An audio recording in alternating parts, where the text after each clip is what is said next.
Level Up Basketball. Level Up Basketball avec Frizy Couillot, Silvio Matteus et Vin Zamora.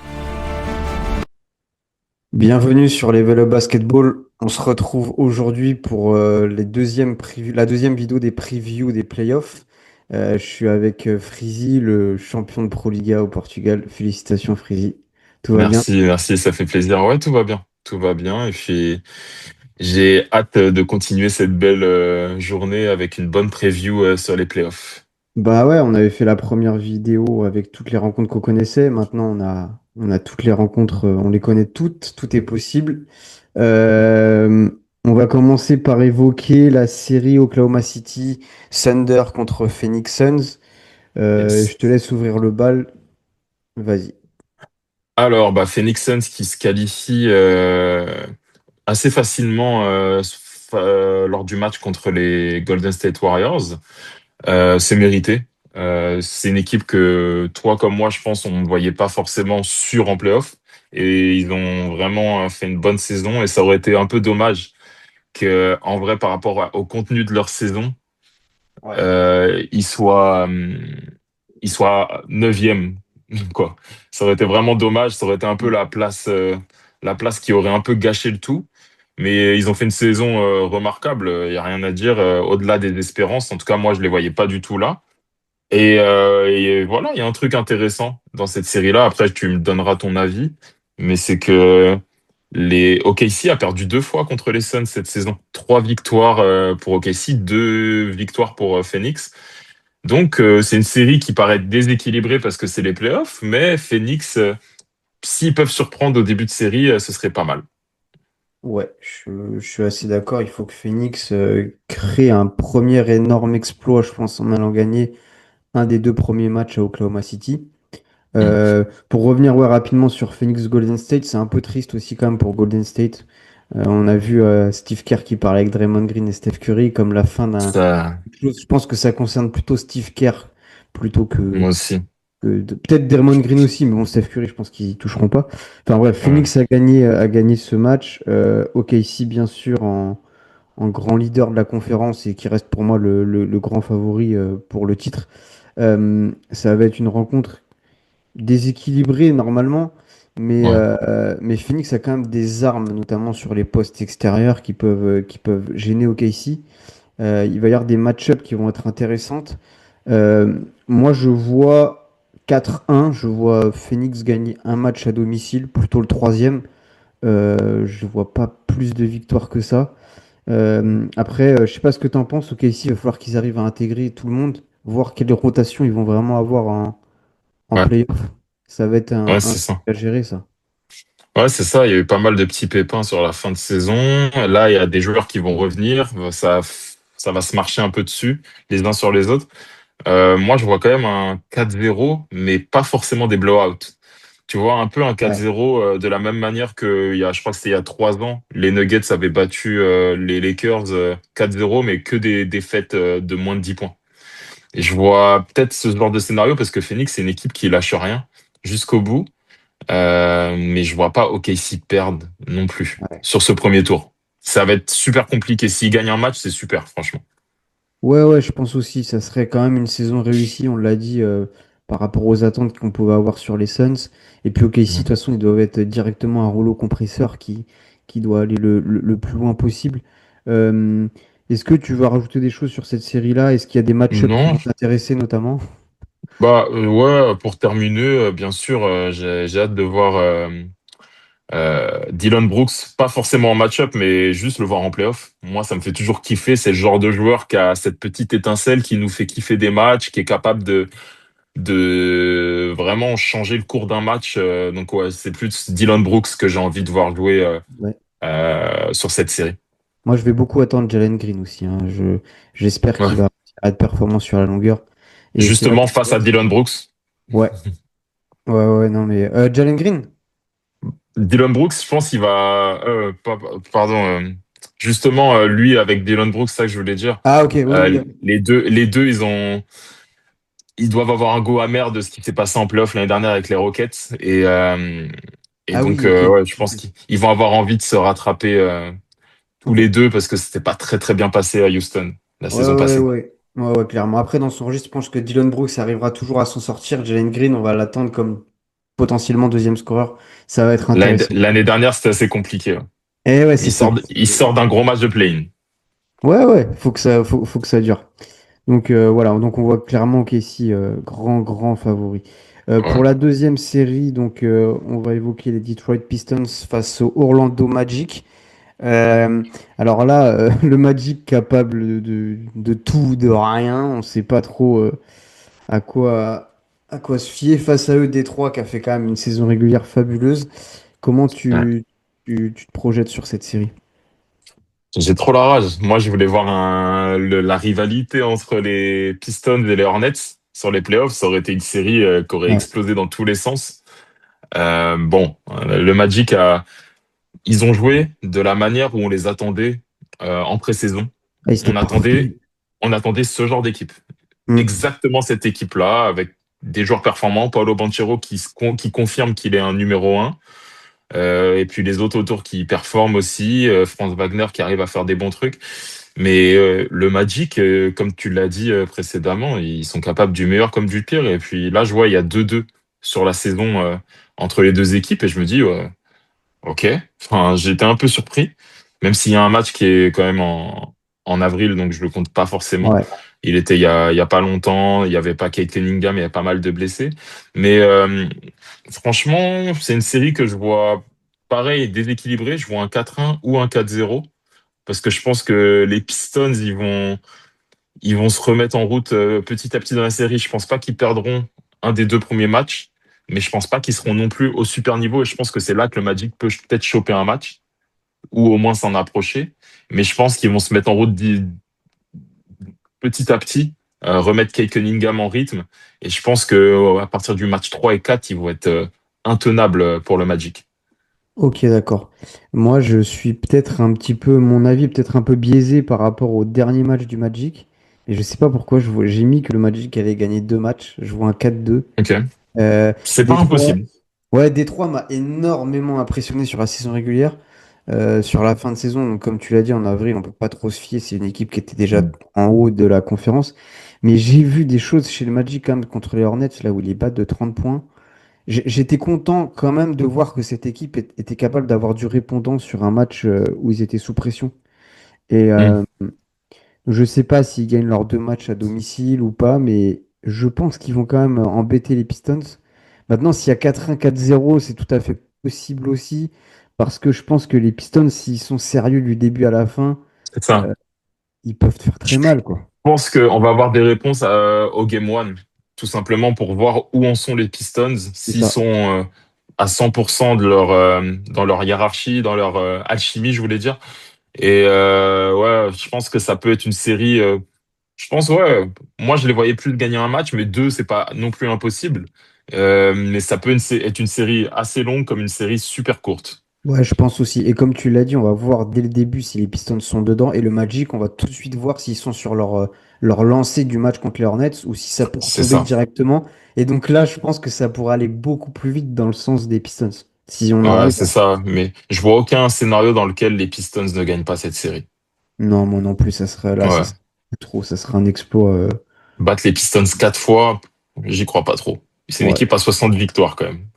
Ah ouais, ouais, non, mais c'est clair ça fait partie des équipes au fur et à mesure de la saison, on les a plus vraiment calculé les Pistons alors que Ouais, c'est mais top. alors que c'est fou, c'est dingue, Mm. hein. La Ah ouais. progression, elle est Ouais, folle. ouais, la progression est clairement énorme. Passons à une troisième preview qui va être très attendue, je pense, les San Antonio Spurs face aux Portland Trail Blazers. Ouais, Alors là, du coup, les Blazers qui ont fait une saison assez satisfaisante ouais. face aux Spurs qui ont qu'on ne pouvait pas prévoir au début d'année qu'ils allaient être si forts. Euh, comment tu te projettes sur cette, euh, sur cette série?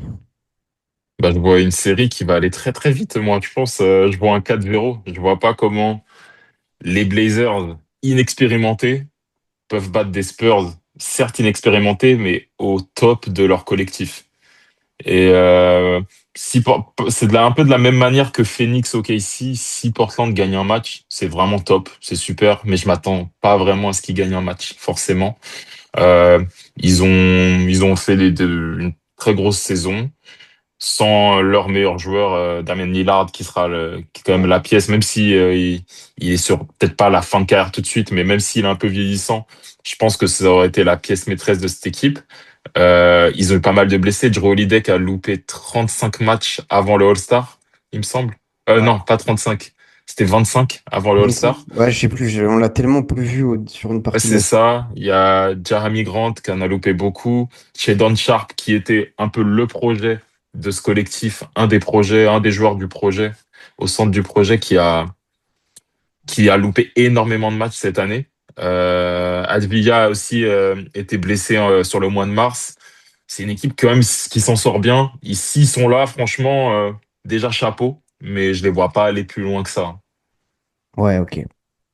Tu les vois pas donc du coup gagner forcément un match même à Je les domicile. vois pas forcément exister. Peut-être un match à domicile, c'est pour ça que je joue un 4-1 ou un 4-0, mais vraiment grand max. Peut-être le match 3, Ouais. Moi mais une fois à je... 3-0, c'est mort. S'ils Ouais, perdent le match 3, c'est cuit. ouais, bah oui, non, après c'est trop compliqué. Moi j'ai mis 4-1 et en fait on attend beaucoup les Spurs. J'ai l'impression qu'on oublie quand même que c'est une équipe qui est complètement novice à l'échelle des playoffs. Je dis pas qu'ils vont perdre la série contre les Blazers, mais j'ai l'impression qu'on les prend vraiment trop pour acquis, tu vois, alors que c'est C'est à tout cause nouveau. de Victor. C'est à cause de Victor, ça. Il est déjà expérimenté. Enfin, tu vois ce que je veux dire? Même s'il a jamais vu l'ombre des playoffs, en fait, c'est comme si on sait qu'il est prêt, on sait qu'il va surperformer pendant les playoffs. En tout cas, moi, j'ai cette conviction que Victor va surperformer et emmener tout le monde avec lui, notamment avec De'Aaron Fox et Harrison Barnes qui vont apporter un peu leur expérience. Luke Kornet qui a été champion NBA il y a 2 ans. Ouais. J'ai l'impression qu'ils seront quand même prêts. Et puis j'ai vu des déclarations de Victor. Il a trop hâte, il a trop la dalle des Ouais, playoffs. bien sûr. Après, oui, t'as raison. Après, faut pas oublier qu'en face, il y a Drew Holiday qui a gagné 2 titres en 2 ans, en 3 ans. Un avec les Bucks et l'autre avec les Celtics, où il a eu un gros rôle, où on parlait même de lui comme MVP, potentiel MVP de la finale avec les Ouais, ouais, Celtics. c'était fou, ouais. C'était une grosse finale. D'ailleurs, on l'avait vu ensemble. Mais ouais, c'est vrai qu'il faut pas oublier ça. Faut pas oublier ça, mais je les vois pas non plus prendre plus d'un match, quoi, s'ils Ouais, en prennent. ça sera peut-être un discours qu'on ressortira pour les Spurs au prochain tour. C'est là, C'est peut-être, ça. ça va être quand des mecs beaucoup plus confirmés, logiquement. Peu Et donc là, importe qui c'est, peu importe ce qui c'est entre les Wolves et les Nuggets, ce sera une autre série assez compliquée. ouais.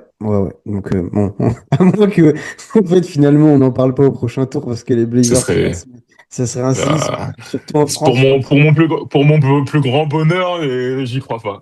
J'y Ah, crois pas. donc tu dis devant la France entière que tu préférais que les Blazers passent plutôt que les. Ah, moi je suis fan de Damian Lillard, je l'assume. Je Ouais, l'assume, mais ça me dérange pas que les Blazers perdent, vraiment pas. oui, je vois l'idée. Ok. Ensuite, dernière confrontation, les Boston Celtics face aux Philadelphia 76ers. Bon, les Celtics, c'est pareil, au début d'année, c'était compliqué de pouvoir prévoir qu'ils C'est sont fou. peut-être même les favoris à l'Est. C'est Et, incroyable. et Philadelphie, c'est pareil, c'est une franchise qu'on a vue tout au long de l'année avec des hauts et des bas. Enfin, ils sont très Ouais, difficiles à juger, avec des mecs très fragiles. ouais. Euh, comment tu Philadelphie, vois? on peut les voir entre 4 et 10, clairement, hein. On pouvait les voir Ouais. finir entre 4 et 10. Il y a eu plein de Donc, choses, l'histoire de Paul George, Embiid qui est pas souvent là. Il y a eu plein de trucs. Comment tu vois la série se dérouler? alors déjà, c'est la série qui m'attire vraiment le moins. Ah En fait, ouais. j'ai envie de voir jouer Boston, mais Philly, en fait, s'ils sont pas au complet, j'ai pas envie de les voir jouer. Et Embiid, il va revenir de l'appendicite. Je sais pas sur quel match il sera présent, mais je sais pas si on a plus d'infos. Ouais. Même s'il y a eu 2-2 cette saison entre ces deux franchises, on peut voir vraiment deux visages totalement différents de Philly. Genre, on peut voir une équipe décimée ou avec seulement Maxi qui joue, qui court tout le match, qui fait du up and down tout le match. Et on peut voir aussi une équipe de Philly qui joue très bien avec un Paul George en forme. Cette saison, il fait plutôt une bonne saison, je trouve, par La rapport deuxième partie, j'ai bien aimé, la première beaucoup Ouais, moins. ouais, c'est ça. Après, il avait ses histoires de dépression, tout ça. Il était dans un autre monde apparemment. Mais c'est vrai que depuis qu'il est revenu de sa suspension, il est vraiment top. C'est bien, ouais. Et il se remet à défendre. Ce qu'il Mm. avait perdu un peu sur sa fin aux Clippers et au début de Philly. Moi, je Il a vois moins quand de même un possession en 4. attaque aussi, donc du coup, il peut Ouais, peut-être être sur des tâches défensives. bien sûr, c'est ça. Ouais. Il peut garder un peu son énergie. Euh, Au complet, je vois s'il y a Embiid, s'il y a Paul George qui peuvent jouer, je vois un 4-2 Celtics. Ok, Si il manque un des deux gars sur un match, franchement 4-1 assez rapidement. ok. 4-0. Mais Ouais, 4-1 plus, plus 4. ouais. Moi, j'ai mis 4-1. Je pars du principe que ils seront jamais au complet. Philadelphie, il y aura soit Et il y aura puis, et complet. puis Boston, au complet ou pas, c'est un rouleau compresseur, c'est impressionnant. Ouais, Tatum, il est revenu, on a l'impression qu'il a jamais eu de rupture du tendon d'Achille. Enfin, c'est quand même assez fou. Il se met à défendre Tatum. Aussi, il joue des deux côtés du terrain. Offensivement, il laisse un peu plus les clés à Derek White et Jalen Brown qui ont beaucoup la ouais, balle en main. Et même Peyton Pritchard, quand il sort du banc, il a beaucoup la balle en main, même quand c'est Tatum sur le terrain. Mais défensivement, il envoie en fait. Et c'était ma crainte de savoir comment l'équipe allait être bousculée ou pas par rapport au retour de Tatum. Mais au final, c'est lui-même ou je pense que c'est le staff qui lui a dit de faire ça, mais c'est lui, il est un peu en retrait offensivement, il est pas en première lame, plus en deuxième, troisième, et défensivement, par contre, il envoie quoi. Et c'est ouais. intéressant. Et c'est Il est pour ça que beaucoup. Boston, attention, on en reparlera longtemps, je pense. Ouais, ouais. On peut en parler en juin. C'est vrai que ouais, ouais, peut-être. C'est vrai que Tatum est beaucoup sur du catch and shoot. Ça me rappelle un podcast qu'on avait fait il y a plusieurs mois. On se demandait si les Celtics allaient continuer sans Tatum ou si c'était Exactement. le risque de l'intégrer. On voit bien qu'ils l'ont intégré parce que le but c'est le titre. Et Comme puis je c'est l'avais les dit à Celtics. l'époque, une année de NBA c'est trop important pour la laisser Ah, ça filer. compte beaucoup, hein. Ça compte, Ils ont ouais, c'est vrai. cette carte entre les mains, tu vois. Euh, et même s'il n'était pas là, de toute façon, je pense que les Celtics seraient capables de battre Philadelphie dans ce contexte-là. Donc moi, Voilà, mais je les verrai pas aller si loin sans lui. oui, oui, oui, non, voilà, ce serait pas du tout le même combat durant tous les playoffs. J'ai mis 4-1 Celtics du coup. Voilà, je sais pas si on peut ajouter d'autres choses au niveau. Moi, ce qui me fait un peu peur sur le long terme, c'est est-ce que les Celtics sont vraiment un effectif assez complet pour aller plus loin? Mais on y reviendra parce qu'on l'a vu cet été, ils ont quand même laissé partir beaucoup de monde pour le cap space et du fait qu'il y avait cette Ouais. blessure de Tatum, ils pensaient peut-être pas être Bah, en arrivé là. en vrai, j'ai peut-être une réponse par rapport à ça. Franchement, les gars qu'ils ont intégrés dans leur rotation, je connais même pas tous leurs noms, mais je connais bien sûr Sam Hauser qui est passé titulaire. Et les autres gars, ils sont vraiment, genre dès qu'ils jouent, ils taffent. Ils sont dans le Et mood en fait, Celtics. ouais, ils sont dans le moule. Les Celtics, c'est incroyable. C'est un peu comme les Warriors il y a cinq, Ouais. il y a 10 ans. Mm. Tu pouvais rentrer n'importe quel joueur dans ce collectif, qu'il soit en fin de carrière, qu'il soit jeune, peu importe, il allait faire le taf. On a vu de Nick Young faire le taf pour les Warriors, alors qu'il était vraiment en Ouais. fin de course. Franchement, ça, c'est impressionnant. Et puis, il faut pas oublier que Nemias Keita, il fait une superbe saison. Euh, il va pas être MIP, mais il va être dans les discussions forcément. Et derrière lui, en rotation, c'est Vucevic. Eh oui. Merci C'est de les la Chicago. folie. Mm. Ouais, merci Chicago encore une fois. Ils aident les équipes. Ils nous permettent d'avoir des beaux playoffs. On peut les Ouais, c'est. remercier. Merci. Mais c'est ça qu'il faut pas oublier. Vucevic, que tu parlais de profondeur, Vucevic en sortie de banc, c'est impressionnant. Et puis c'est un profil totalement différent de Ah Nemias oui. Keita. Donc en vrai, c'est assez dangereux, je trouve, comme équipe. C'est pour ça que j'ai pas trop d'inquiétude par rapport à ça, sauf s'il y a des pépins physiques. Mais hors de ça, je suis pas très inquiet, mais de toute façon, on en reparlera plus tard. Oui, oui. Après, normalement, il devrait donc passer. J'espère, ah oui, s'il vous plaît. S'il vous plaît. Ouais, mais Passez les Celtics. je veux te poser une question là. Dans les quatre oppositions dont on a parlé, s'il fallait qu'il y ait une surprise, tu la vois où la surprise?